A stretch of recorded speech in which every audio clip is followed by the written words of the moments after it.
Story 1. The tapping on the window. I used to live in a small one-story house on the edge of a quiet town in Pennsylvania.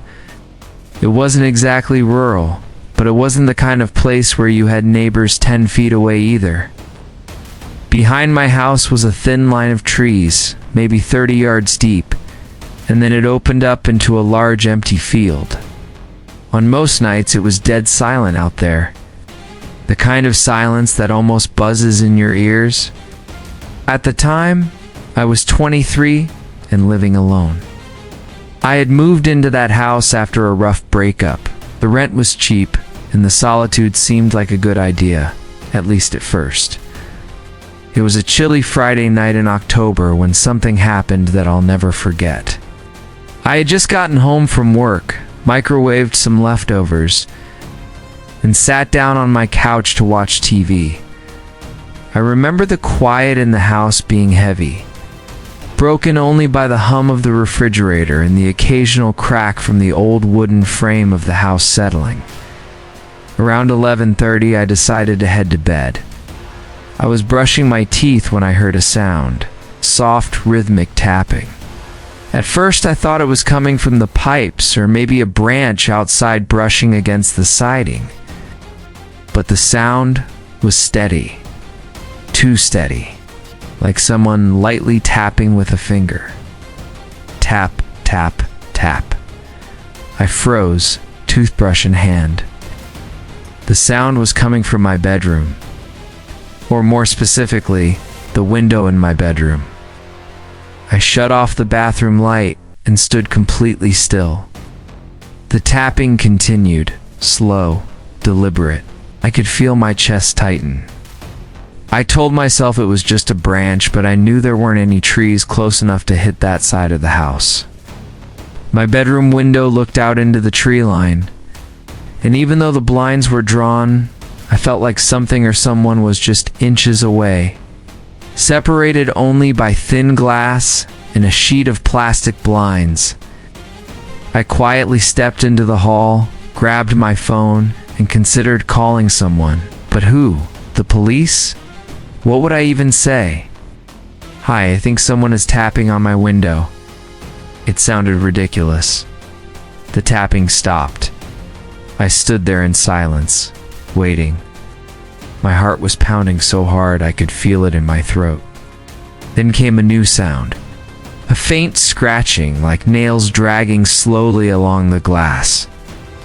I don't remember making the decision, but suddenly I was moving. I went straight to the kitchen and grabbed the biggest knife I owned. My hands were shaking as I dialed my best friend Kyle. He didn't answer. The scratching stopped, leaving the house in silence again. For a second, I convinced myself it was nothing. Just maybe some animal. Maybe my imagination. I walked back toward the bedroom, knife in hand. My plan was to pull the blinds open quickly, prove to myself nothing was there, and go to bed. Simple. But when I got to the door, I froze again, because there was a new sound. Breathing, I swear on my life. I heard it just faint enough to be muffled through the glass, but steady human breathing. Someone was standing right outside my window, waiting. My mouth went dry. I didn't pull the blinds. I didn't move. I just stood there, listening to the sound of a stranger breathing on the other side of the glass. Then, without warning, the breathing stopped. I backed away slowly, my whole body trembling. I ended up sleeping on the couch with the lights on, clutching the knife until morning. When the sun came up, I finally worked up the courage to check outside. I walked around to the bedroom window, and what I saw made my stomach drop. In the dirt below the window were footprints, clear as day. A pair of heavy boot prints, leading right up to the glass.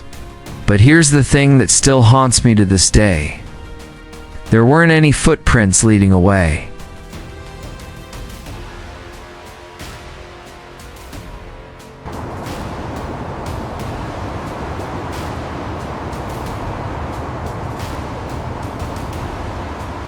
Story 2. The Man in the Basement. Back in 2016, I rented a small house in upstate New York. It wasn't anything fancy, just an old 2-bedroom with creaky floors and a drafty attic. But it was affordable, and at the time I didn't mind the quirks that came with an older house. I lived there alone. While most nights were quiet and uneventful, there's one night I'll never forget. It was in January, during a particularly brutal cold snap.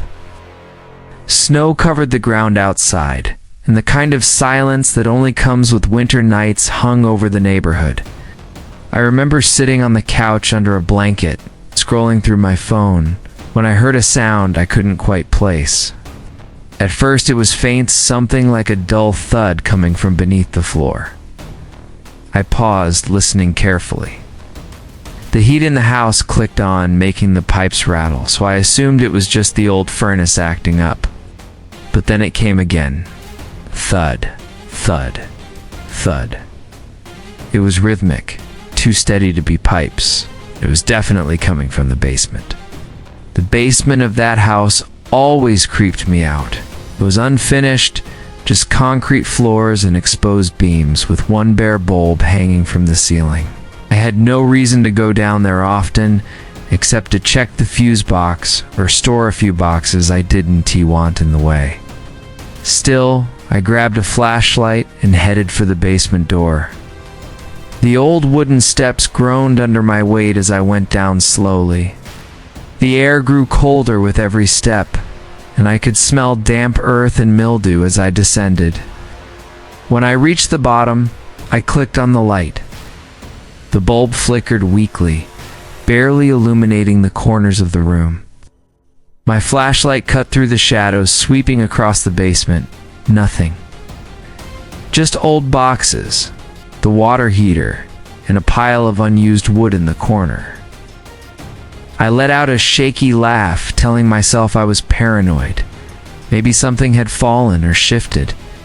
I turned to head back upstairs. That's when I heard it again. Thud, thud, thud. But this time, it wasn't coming from the basement floor. It was coming from behind the far wall. I froze, shining my flashlight on the cinder block wall. The sound was steady, almost like someone knocking. Forced myself closer. The wall was solid, but as I got near, I noticed something strange. One of the wooden shelves in front of it looked like it had been moved recently. The dust around it had been disturbed. My stomach dropped. With trembling hands, I pushed the shelf aside. Behind it was something I had dainty seen before. An old wooden door built right into the basement wall. It was short, no taller than 4 feet, and sealed with a rusty latch.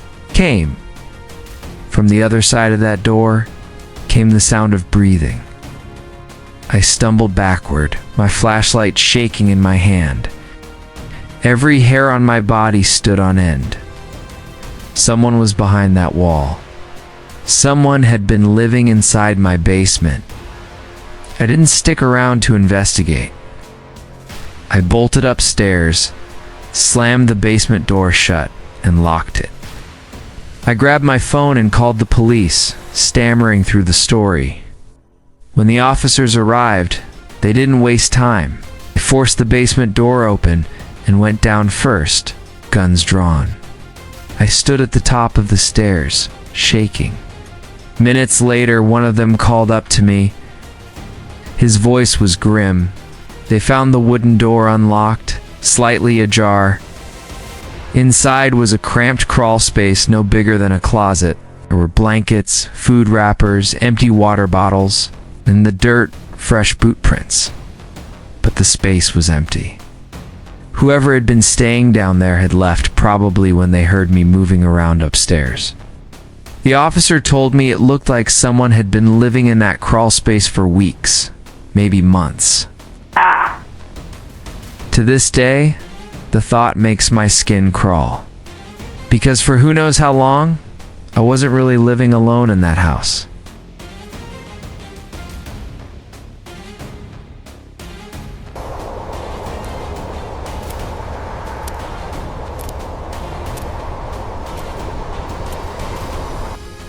Story 3. The phone call back in 2019, I rented a second-floor apartment in a pretty average neighborhood. The building wasn't the nicest. It was old. Thin walls and a landlord who didn't fix much, but it was cheap, and I was on a tight budget. I lived alone, and even though the place was small, it was mine. Most nights I worked late at a restaurant, getting home around midnight. The building would always be quiet by then. The kind of silence that felt heavy, like everyone was asleep and I was the only one awake. It was one of those nights when the first strange thing happened. I had just gotten home, kicked off my shoes, and was about to shower when my phone rang. The number was blocked. Normally I wouldn't answer, but something made me pick up. At first, there was nothing. Just silence. Ice. I almost hung up, but then I heard it as slow, raspy breathing. "Who is this?" I asked, no reply, just more breathing. I hung up, shaking my head. Probably some prank call. I got into the shower, trying to forget about it. But 20 minutes later, when I was toweling off, my phone rang again, same blocked number. I let it go to voicemail this time. When I checked it, my stomach dropped. The message was 30 seconds of heavy breathing. Ah. And then, right at the end, a whisper. A man's voice, low and drawn out. "I see you." My blood ran cold. I locked every window and door in the apartment and told myself it had to be a sick prank. Still, I barely slept that night. Over the next week, the calls kept coming. Always late at night. Always from a blocked number. Sometimes it was just breathing. Other times, a whisper. "I'm close. Don't go to sleep. Look outside." Each time, I felt my anxiety build higher. I tried blocking unknown numbers, but it didn't stop them. Whoever it was found a way through. One night, around 2 a.m., I woke up to my phone buzzing on the nightstand. Another blocked call. Against my better judgment, I answered. This time, the whisper was different. "I'm in your building." I sat straight up in bed, my heart pounding so hard I thought it would burst.